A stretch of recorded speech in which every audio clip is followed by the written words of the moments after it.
For coming. My name is Dan Chapwick. I'm the superintendent of the Sultan School District.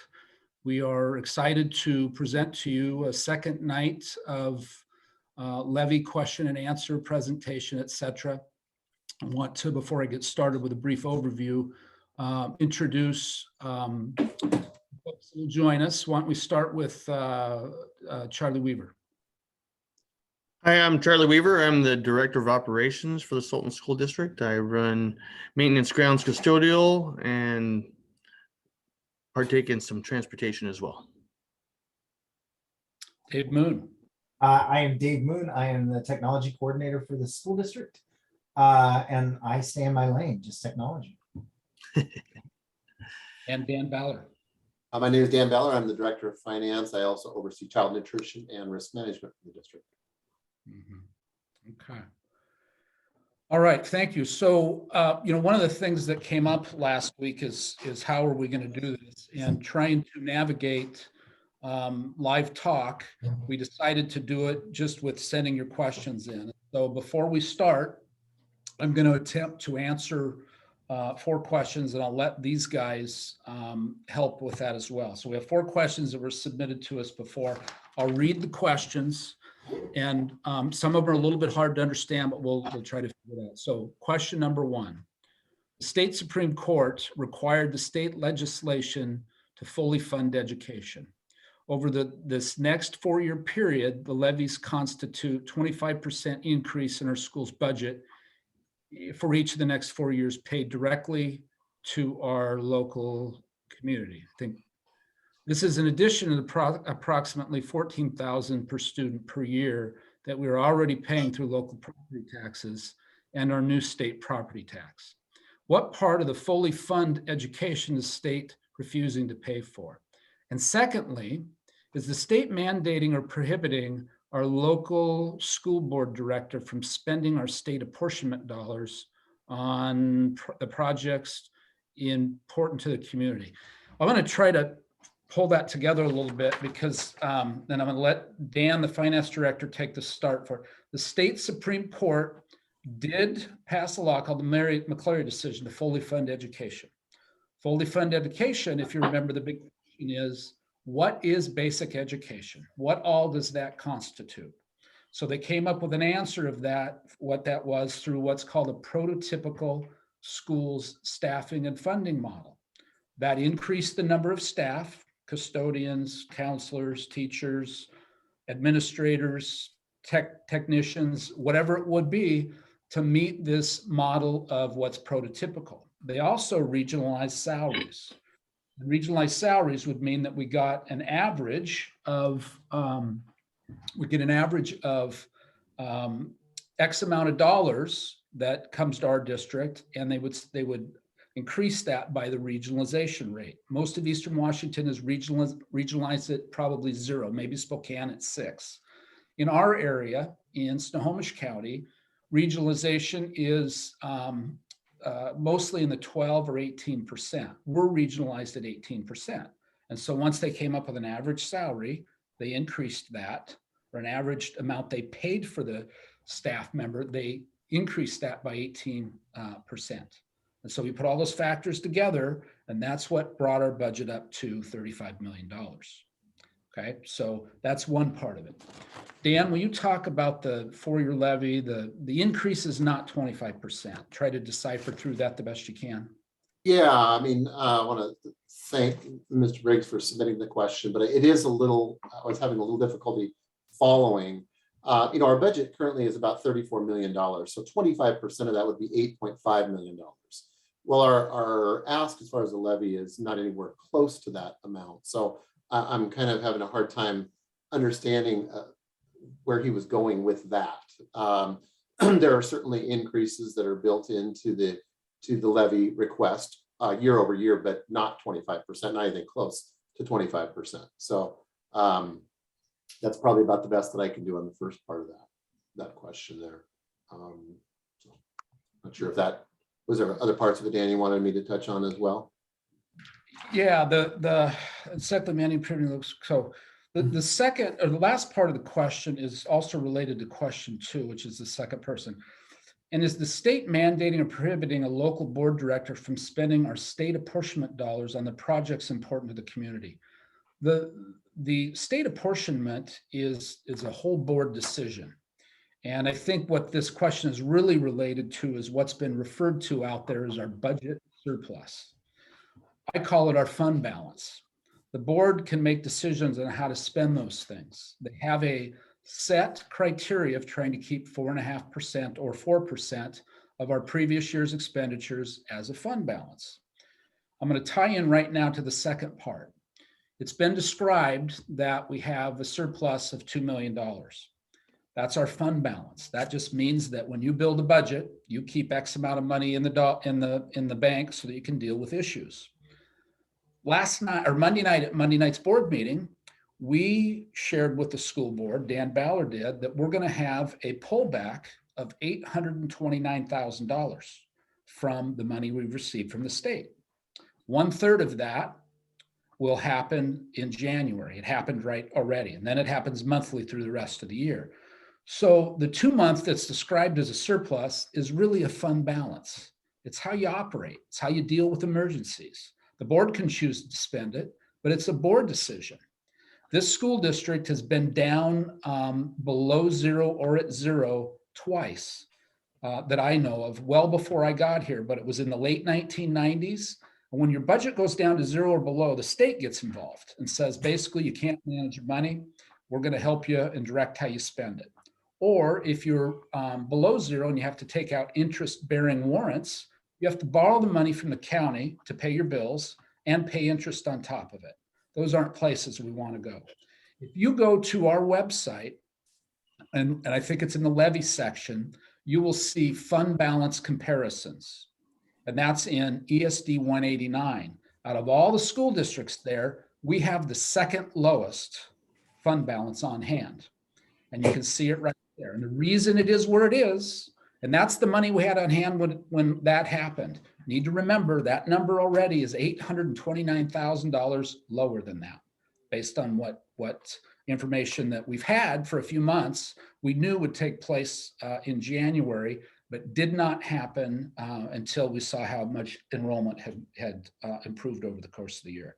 We have grown by 44 students since the beginning of the year. So it just depends on how you look at it. But if you don't have the money to, like, if they called back the 829,000 and we don't have money to pay back, it's got to come from somewhere. So we'd have to borrow it and pay it back, I guess. But it's not really a surplus. But the school board can certainly make choices of what they do and how they deal with that. So Dan, do you want to add anything? Yeah, I mean, I just maybe a metric that people who are more attuned or more familiar with private industry as opposed to public finance might talk about a metric such as days cash on hand. That's something in private industry that you hear a lot. How much cash on hand, how many days of operations could you fund with the amount of money that you have in your account in that particular time? Just as case in point, our payroll, which we pay once a month at the last working day of the month, for the month of December, we don't have January's quite finished yet, it'll be done tomorrow. For December was just north of $2.2 million, okay? That is for payroll, salaries, benefits, and so forth for the staff of the district on a monthly basis. In addition to that, we have bills, payables, just like you do. We have bills for electricity, insurance, supplies, other resources, things that need to be purchased and acquired. Those would be in addition to that $2.2 million. So when you start to talk about $2 million, yes, that is a significant chunk of money. However, you need to keep that in perspective as to what our monthly expenditures. Our monthly expenditures could be anywhere from $2.5 to $3 million per month. Some months are higher, some months are lower. But again, I think that helps add some perspective that is less than what we call 30 days cash on hand. Couple more pieces to William Briggs' questions, and so I'll go. Why are you asking for money now? Also, how can you possibly know the cost of the bus barn when the bidding does not start until August? That's a great question, William. When the bidding closed last August 3rd, we got 9 bids in. The lowest one was $1,500,000 higher than the professionally estimators, budget construction. So the board had a decision to make. How are we going to do this? I think that's where somebody says, well, just spend your surplus down. Well, for the reasons I said, that, you know, most of the board doesn't view it as just having money available to do, because it's not 2 million. It's closer to a little bit over 1 million right now. How could you possibly know the cost of the bus barn? The bus won't start in August. We got a cost last August of 2021. This month, through a grant process, we brought together some architects and engineers on January, I think it was 12th, 13th, and 14th. There was several folks involved. It was a grant from the state of Washington where they paid 18,000 and we paid 2,000. It's value engineering is what it was. And they made a list of 85 things or 90 things or something to do that they could mitigate any potential growth in costs that comes between now and August. And we had a board director there with us. So I think we're doing the things to plan for the very things that you're talking about. So there's a plan in place for that. The last question, you say you have a set rate that won't change, but with inflation and costs and everything go up, how can you trust that it won't change? Great question. Dan, you and I were talking about this. Yeah. Go ahead. Yeah, I'm sorry, Dan, I didn't cut you off there. Yeah, school levies are a little unique. They differ from fire levies, libraries, hospitals, things like that. Those types of entities do levy to a rate, okay? School districts are unique though, is you levy to an amount, a voter approved amount. So the rate is an estimate based on best information that we have as far as anticipated growth in assessed valuations, marking additions, and things such as that. But you are levying, and it is a voter approved amount, not a rate. So it's the rate is an estimate, but the voter approved amount, we cannot levy more than the voter approved amount for a calendar year. So what you see in the pamphlet on the numbers, we can't collect a penny more. Correct. Good questions. Next question. A couple of years later, I think this has to do with a Facebook post that talked about the board missing out or not or failing to purchase a property that was, and then another one that was ready to go. Charlie, I'm going to let you dig into this. I was there with you. The rest of the board was there. The district then rejected the low bid of the design. I'll handle that part. But if you would deal with the $1.8 million property and what happened there. So we believe that that's talking about the Werner Paddles property. It was not a turnkey property. There was a lot of structure that would have to be built inside for offices and whatnot. Things to make it bus ready and whatnot. There was a lot of infrastructure stuff that would have to be added to make it a usable facility. The shell of it was pretty good, but it was aged and it had some things that need to be done to it as well. Second part to that probably could have worked around, but we're not sure. If you came straight out of that property onto Highway 2, you could not turn left because you can't take a bus across the lanes there to do that. And so you'd either have to go west on Highway 2 and find a place to turn around and go back, which you could probably do. Or we were looking at going out the back end of the property and then accessing Highway 2 through some various roads and different things and easements. And we would need to work with the property owners back there to do it. There was some challenges. Yeah, in the end, that was to get an easement to enter into Rice Road. At the end of the day, the board decided not to offer above the appraised value. We can offer a little bit above the appraised value, up to I think 10%, but not much. And they just decided not to, and it's because of the reasons that Charlie talked about. If it was turnkey ready, then you would do it. It was not turnkey ready. The shell and the property would have worked, but it needed a lot of work.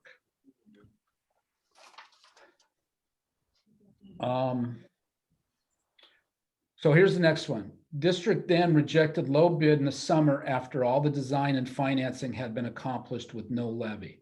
Why are you now coming to taxpayers? And this is from Marissa Kahn. Why are you now coming to taxpayers to ask for more money for a bus barn that costs $8 million? Good question, Marissa. So a community facility advisory committee has been working since probably 2018 or 19. The group has slowed down during the pandemic, et cetera. But in 2019, December, January 2020, a capital levy was put out onto the ballot for April of 2020. That was a list of projects developed by the Community Facility Advisory Committee. I posted all of that information on Facebook. The board passed it. The board succinctly pulled the levy measure off because in March of that same year, March 13th of 2020, I guess it was, or we closed down and went into the pandemic, and it was just not the right time to do it. So this has been repackaged a little bit.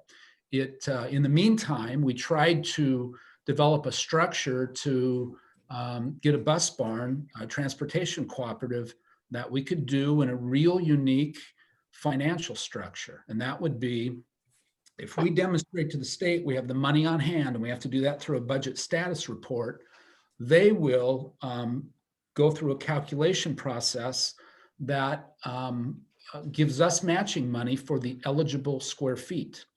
Our size district was required to build this bus barn between 10,000 at the minimum and 14,999 square feet at the maximum. We picked several points within that span to see what it would be, or what would be the most advantageous from state match and cost. And as we went closer down to 10,000 square feet, we lost square footage, and thus we lost the ability to collect the state match. And so it didn't really offset your cost very much. We ended up settling on almost the maximum size.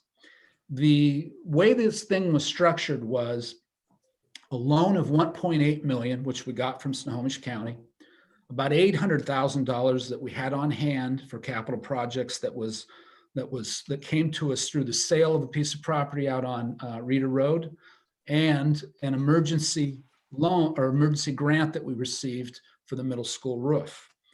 When we put it out to bid, it came in $1.5 million high. Okay, and so the 1.8 million was the second loan the district had. We currently have 1.2 million, and that's for the middle school roof that is about half repaired, and some other things, mold repair, mold abatement and stuff in the walls. And so to take out a third loan would have put our loans at 4.5 million.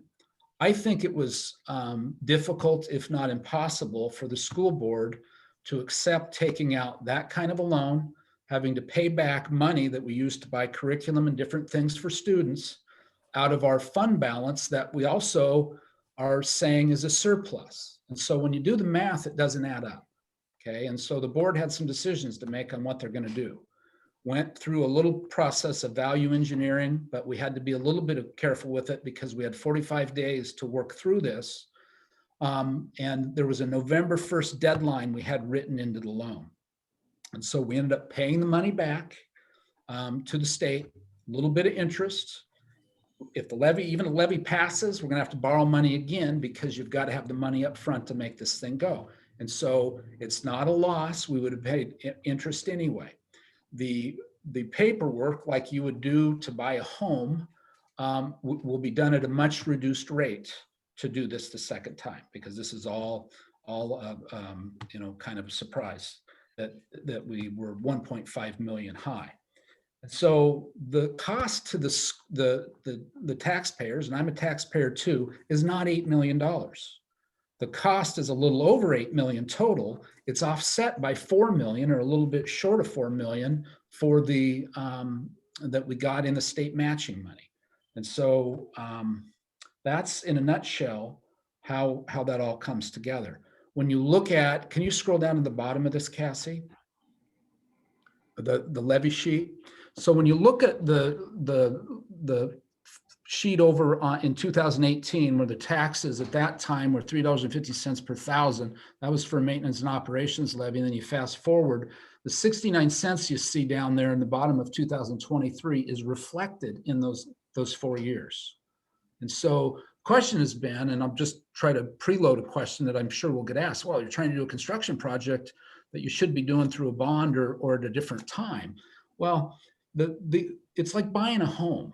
You know, if I go to buy a home and I'm not as lucky to do it, but if I can buy it on a 10-year loan, I'm going to do it rather than trying to pay it off over a 30-year loan. In this particular case, it was added to this because there was also some complaints made to the city of Sultan, and they came down and looked at the bus barn and basically condemned it. We had to get moving. We didn't have any choices. And so there was not a willingness to borrow another $1.5 million to have $4.5 million in loans with no way to pay it back, and the and the fund balance being where it was. It just wasn't there, and so that's why it was added to here.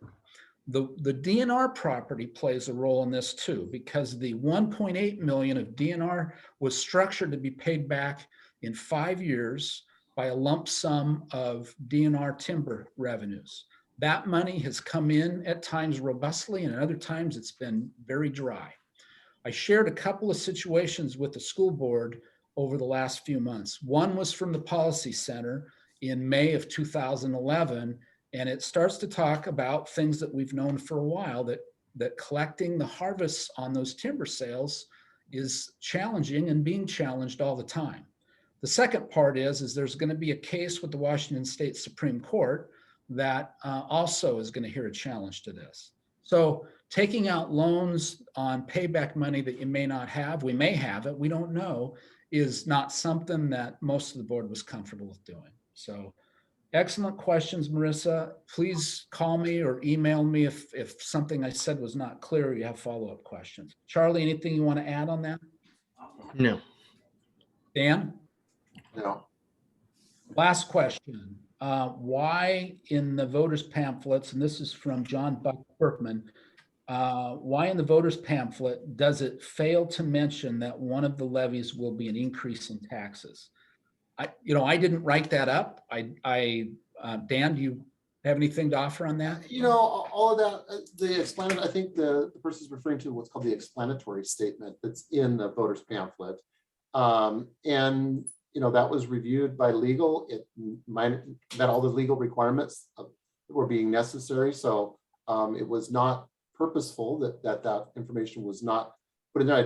I'm not sure that it was required, and it just wasn't in the explanatory statement. However, I will say that our fact sheet that was sent around to all citizens within the district did clearly say the amount of the increase versus current at 69 cents. And I did not even think about that until I saw this question. Yeah, nor did I. But again, I'm certain what we did did pass muster as far as what was required to be submitted for the explanatory statement. So I want to address a question that's in the chat right now, and it's Richard Kinnison, and it's a great question because we just showed the fund balances thing. What this shows, this minus 36%, and this is important because this is an example of the question that came up earlier. Well, can't the board do different things with this? What this suggests is that the school district's fund balance decreased by that amount over 3 years, and it's 100% accurate. And it did because we bought 2 pieces of property, one over by the high school that has been available at various times over the years that we won't use for a while, but it'll be available to the school district and the community in the years to come. And we got it at a much reduced rate of about $500,000, maybe a little more. I think that was the number. And then the parcel down at the cemetery where the bus barn are bought for $300,000. We also paid off a loan that we had. And so that's where that money went. And the school board, especially in light of $829,000 going down, was not comfortable spending this down lower and did not view it as surplus. The money does not reappear the next year. It's like our home budget. If I don't cut my spending or increase my revenue, it doesn't just automatically show up again. So that's a good question. And then the next one is, let's see here. Dan, there's a couple for you that you can answer. Yeah, I've been working on them, Dan. I've got some numbers.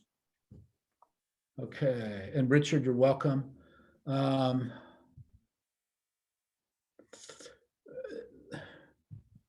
Yeah, and those, Mr. Chaplet from Stephanie Shadwick. In your video on Sultan School's website, you state that the new transportation facility will account for 69% of the total capital levy. Are you saying that the 14 million levy amount, the transportation facility will cost approximately 10 million? What is the average cost of the bids that you reviewed? I apologize if you already answered this question. The 69 must have been the increase in 69 cents, because that's not what I tried to say. The slightly over $8 million cost is the cost, and the value engineering we just did in the middle of January with the engineers and architects. We don't have the results of it yet, but that was a cost reducing measure that was done to make sure that we can stay within the bid amount when we get to bids next summer. But I never tried to say that it was 69% of it. I think I'll have to listen to it, but I can't do it right now. I think what it was is 69 cents that it was. So I'm pretty sure that's what I was saying. Hopefully that clarifies. And then let's see here. I think that's it in there. And Do you then want Dan- to talk about a brief overview of the propositions for some people Yeah, who I may be new? do. There's other folks in there. So let me just go ahead and I'll go up to where we were and so I started down in the green. You can see, let me just start over again and I'll do that. If you look at where we were in 2018, okay, and then we moved through. Can you go down the bottom, Cassie? And so when the McCleary fix came in, that M&O levy that was $3.57 per thousand 2018 went to a maximum levy, EPO levy of $1.50. Dan explained that we get a total dollar amount. So the dollar amount you see, we can't go above it. And that's why you see slight fluctuations in the dollar per thousand, is we try to predict how it's going to play out over time. Okay. So those two were substantially lower, when you put them together. Then you go to the next one and you can see that we're at 275 per thousand, still quite a bit lower. On our website, one of the things I've heard quite a bit, that there was a new state property tax that went in. I'll have Dan pull this up right now, if you will. Yeah, can I share? Let's see here. Oh, no, I'm disabled from screen sharing currently, Dan. Okay. Should be good now. Okay. Okay.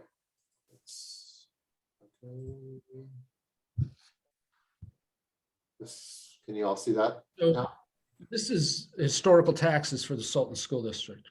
The orange that you see going back to 1990 is a combination of levies and bonds. The blue is a state property tax. State property tax is not new. And I think a lot of folks have been saying that it was new. There's been some fluctuations in it, but you can see where it was in 2018, right there. And then you can see where it is projected over the next, we would be right here over the next 4 years. Right. And so we're talking about things being lower with these things combined than we were in 2018. That's really what that's referring to. And so the state property tax is not new. But and I don't know this, but it may be higher in other areas, because I know that's what some of what they were doing for a while to help areas like ours that are a little property poor offset that. If you can shut that down, then that is on our website if you want to go out and look at it as well. Where's the the brochure? And I'll go ahead and go through Proposition 1 and Proposition 2. Give me just a minute.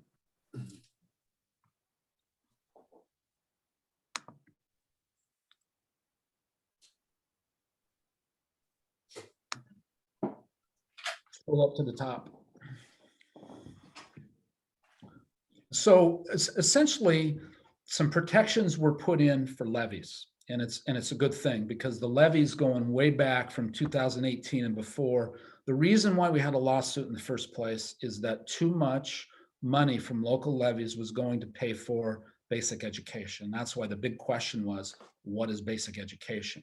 And so our levy of $1.50, which is where we've maintained it, pays for things that state's not paying for.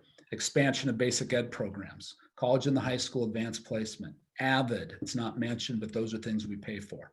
Special education, we spend $700,000 more than our allocation from the state. Alternative learning programs. We have some online programs. We have in-person Sky Valley options. We have a parent partnership program. The expenses that are developed from those pay for those. School nurses. We get funded, I think, for less than a school nurse for all of our buildings, and we have 4 nurses right now. And so some of that's being helped, just because of the COVID, but the prototypical model improved things dramatically, but we need more than 1 nurse. We have a school resource officer. You can see it in the picture there. That we wouldn't have that if we didn't have a levy. Wouldn't have an officer on our staff. Security, various other things. We don't have security people, but we put a lot of security measures in. Mental health specialists. This is an area that we just can't find anybody right now. But we do have some of those services available at the high school, and we pay for part of that. Tech, teaching and support staff. Part of the McCleary fix too was to lower the class sizes in K-3. We have tried to lower some in some of the subsequent grades. And that is both in teachers and it is in support staff, paras, and other staff that will help, help students in those settings. Instructional materials and professional development, that's our curriculum adoptions and different things like that. It could be, like I think we just approved an order for some athletic stuff that for the football program that we pay for. That's all part of that. That's covered. Drama, music, clubs, that's all covered in this basic education levy that's not paid. We also hire about 27 extra staff, mostly in classified, that help do the different things that we do to run a school. Student transportation makes up about $200,000 of money that's not covered in the allocation we get. Then if you look down at the blue and italics there, this question I think has kind of been alluded to. In 2018, when we last had that old levy system, the local budget share of our budget was 19%. This year it's 10%. And so just shows you as our budget has increased, the local contribution to that has decreased, and that's by design, but it didn't eliminate it totally. And so if you could scroll down to 2, please. Anything you guys want to stay on there? And then I'm going to let Charlie and Dave kind of handle this one because I spent so much time talking about the bus barn already. If I don't stop, they won't talk. And so I would like to see them talk some. Thank you. Well, I can go first. I can Go ahead, Dave. Go ahead. Technology. I can speak a little bit about the technology levy. So in 2018, we asked the voters to fund our technology in the district, to update our technology. It was old, to say the least. We had a refurbishing program set up and ran mostly by students, where we would go around and collect old technology from other districts and federal entities and state entities and private businesses, refurbish them, put them into classrooms and make that stuff work. We were in dire need of a refresh, not just the stuff that you see, but our entire backbone was, pushing 20 years old, which it's like dog years for technology. So with that technology levy, we got us caught up. Now we need a lot less than what we needed because we're caught up. So now all we have to do is maintain. So the technology portion of this is down to about 25%. And we set up systems in place where we'll never find ourselves behind again. So we're funding these funds to cover major purchases moving into the future. Okay. So for the operations portion, the state funds the district for basically maintenance. They don't fund us for replacement of roofs, just to maintain them. And whether we maintain them or not, they do age, and we do maintain them. So the replacement of roofs, replacement of buildings, those are not paid for by the allocations. So within this proposition where we have some roofs that need to be replaced at Gold Bar, Sultan Elementary, the rest of the middle school's roof. Some HVAC stuff, which is the heating. We don't really have air conditioning, but it's still considered HVAC. Some security stuff, some fencing to encapsulate some of our campuses better, to reduce intruders and cameras. And then we have some replacement of the high school football field. It's actually 2 years past its expected life, and things like that that aren't funded by the state. Like I said, maintenance is what's funded. So, Charlie, can you pull up your sort of master sheet and just get everybody to look at sort of how we've met and talked with the board multiple times. This part of this work is Community Facility Advisory Committee, and he can kind of share a snapshot of all the stuff that is there. And I apologize for just putting you on the spot there. Don't have that on my laptop. I can grab it. Give me just a minute. Well, actually, Charlie, I think I have the one we shared last time. Yeah, well, and that's fine. I've been working on updating it as well.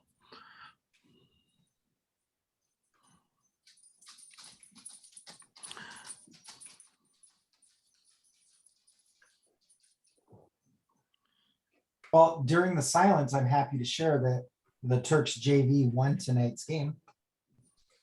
Varsity is playing next. Very cool.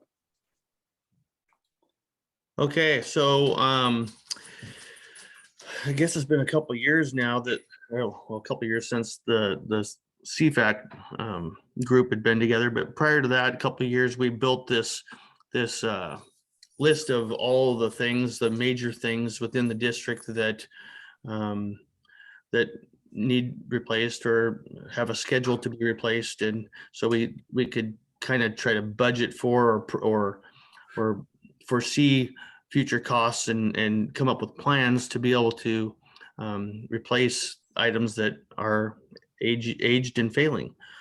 The board had also requested that a certain amount of these, they wanted my top 5 basically. Well, my top 5 I think was 10 items, but and of those items, they were items that this CFAC, which is Community Facilities Advisory Committee, we had already chosen those same things and a couple more. And what is on the proposition is the items that the CFAC committee had chosen, and it was reiterated by the boards. And those items are not highlighted on here, but they're You in the operations section right here? yeah. Okay. So you can see there's a list of stuff, a number of things that need to be done. And, you know, this is an effort to try to take some of the most pressing and address them.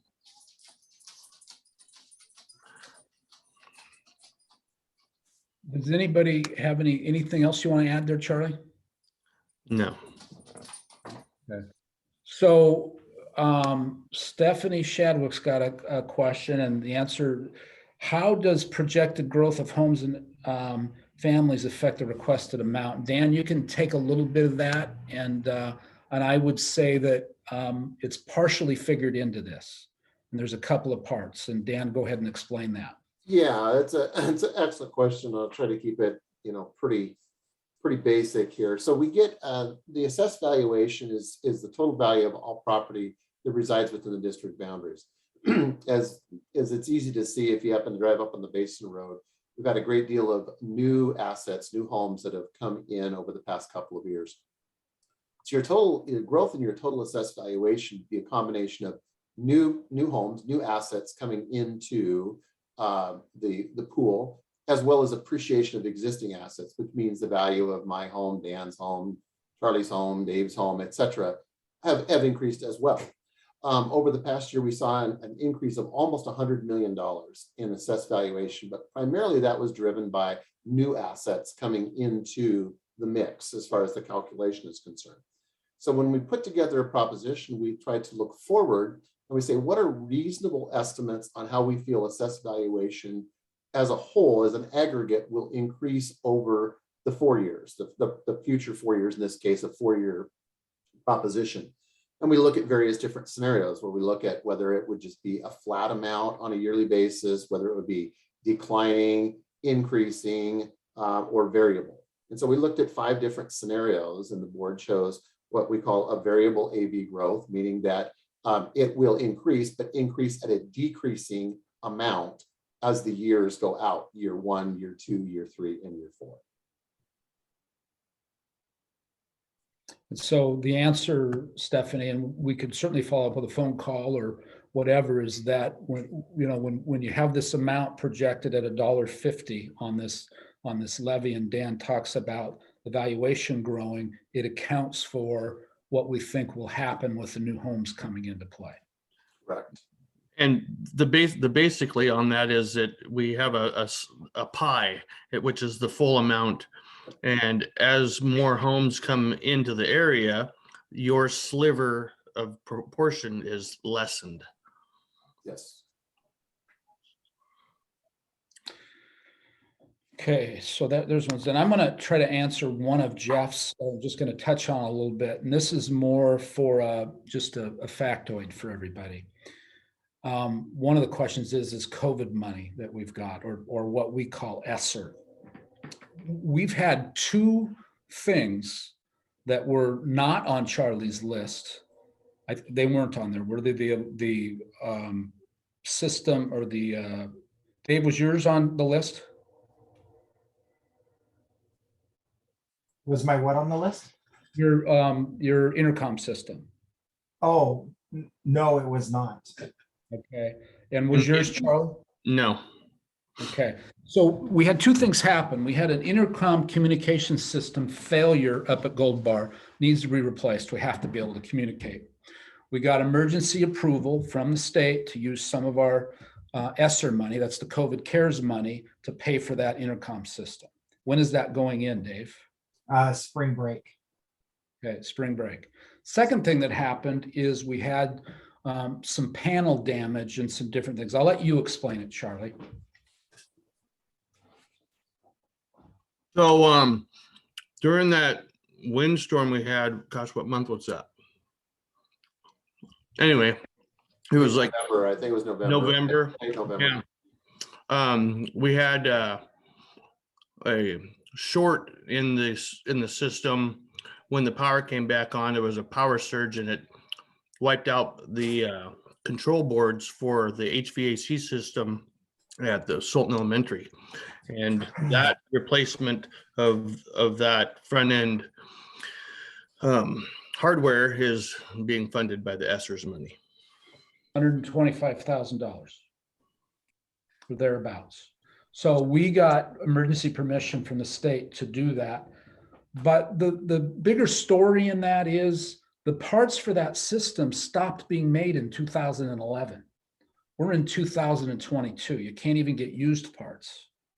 And so if we try to go online and stay with that, then, and it goes out, we're not going to have any heat. And so we've got it fixed and working, but it's got to be replaced. And this kind of a story is why we're doing some of this stuff, because you have to repair and replace this stuff. The full funding thing that folks say says, well, gosh, you're fully funded at $35 million based on your size of a school district. That should mean that you can build schools, you can repair roofs, you can do everything you do. It doesn't. And I'm sorry, it just doesn't. It pays for basic education. And if districts make choices to do things above that, that's where the EP&O levy comes in. This didn't cover anything as far as, the massive roof repairs that need to have and replacing turf and all of those. It just didn't cover it, and I wish it wasn't as expensive it is, but it's expensive.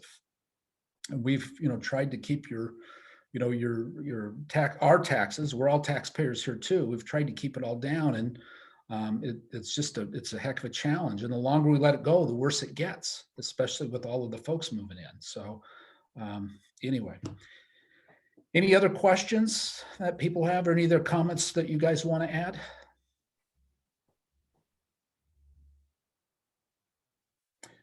Hey, I think there was more to Jeff's question that we want to send him some information. Did he pull that off or did we? I just typed in some of what you had said, and Dan Bauer can follow up with the amounts that he needs. Okay, so you still have the main question? Yes. Okay. Yeah, I have that. I can certainly put that in an FAQ, or I was able to quickly pull that information up as others were talking. So whichever you prefer. Richard Kinnison just asked a question that was very similar to what we were just talking about. Richard, we're gonna post that amount of money. We got 3 amounts. The first amount was a couple $100,000. I'll give you kind of a guesstimate right now. The second amount was about 600,000 or 700,000. It's ESSER 1, ESSER 2. Then the third amount was 1.7 million. Okay, of the 1.7 million, we have to spend 80% or 20% on that on getting kids caught back up and remediation. The other 80% can go to the various things we're talking about. The emergency expenditure of some of that money we put into the intercom system up at Gold Bar Elementary and put into the panels and the HVAC system. So even if you could spend every penny of the COVID money on these, you saw Charlie's list of stuff that needs to do. It doesn't really change the outcome. It just allows us to address stuff a little bit faster. There's still a lot of need. Yeah, that's a fair number. We'll get you an exact number tomorrow. I don't have, well, the COVID CARES is what I was just talking about, Jeff. I don't have the DNR off the top of my head. It comes in waves and it's hard to predict when it's coming in, but we will give you what you requested for it.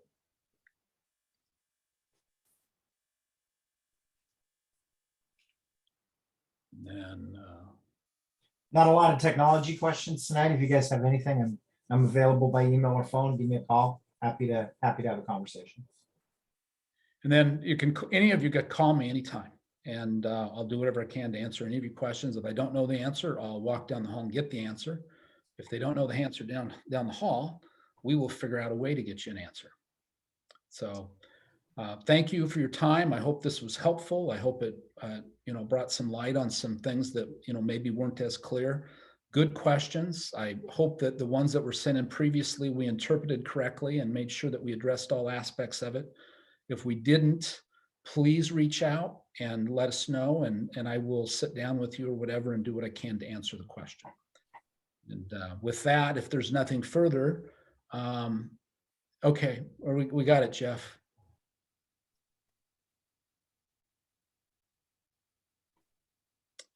With that, if there's nothing further, I just want to thank everybody, and something comes to mind, let us know. Otherwise, we're gonna sign off.